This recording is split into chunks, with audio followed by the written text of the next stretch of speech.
In that first match of the day, the Vancouver Titans showed the world that they are definitely the best team in the Overwatch League right now. Let's take a look at those games. It all kicked off on, well, control point. I was looking here. Are we actually watching a Brigitte?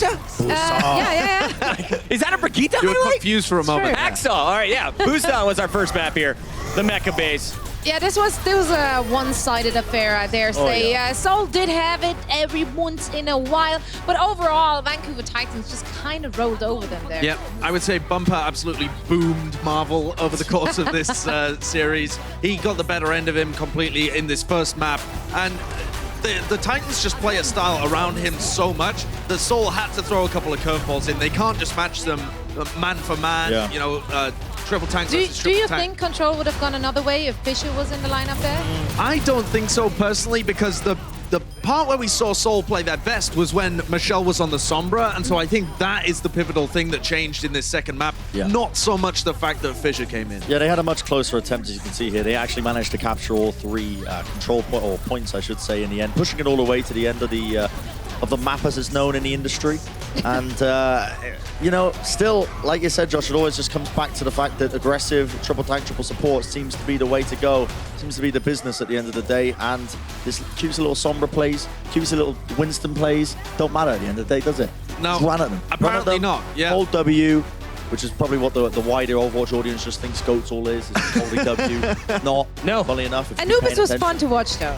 I really enjoyed Anubis. It was great. It's one of those maps for point A capture. You definitely can go a little bit more DPS heavy, and that's what both of them did when it went into the OT rounds. So I actually really enjoyed it. Yeah, we saw that. That made me happy. Doomfist.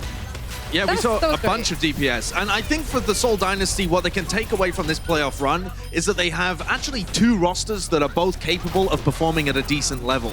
That's a really exciting thing for Seoul as you look forwards into Stage 2 and beyond, that they can play with Toby, Zunba, Marvelin, and they can play with Visha, Michelle, and Jexerin as well. And Jexa had a great game. So, like, even though they lost, Jexa had a fantastic game. We got to talk about this with Vancouver Titans, with running this composition, because a lot of people are like, what the hell is this? This is a bit of BM, isn't it? Yeah, Bumper on Tracer. Running Tracer, ran the hands who originally couldn't climb up walls. Understandable, Bumper. Happens to me as well, mate.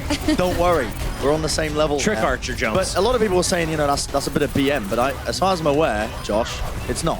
Well, it's a little bit of flexing for sure, but it's literally what he said in the post-game interview. He wanted to flex over. But they have tried that strategy before. I do know that they've tried that strat before in the past, where Janu moves over to the Wrecking Ball and Bumper plays DPS. He doesn't look like the strongest DPS player in the world, I'm going to be honest, but the Titans just looked like they were kind of crushing, and they even took their foot off the gas a little bit in Rialto, I think. They looked a little bit more sloppy, but they're just outclassing Seoul. Oh, Arista in the water. That was one of my favorite boops of the day. Can I ask a general question here? Do you think psychological warfare is a real thing that these teams need to be playing for, you know? I think like, the Titans can you do mentally boom a team to get the win in the end? I'm not sure that the Titans do this as a deliberate strategy, though. I think they are just outrageously confident in themselves and their own play.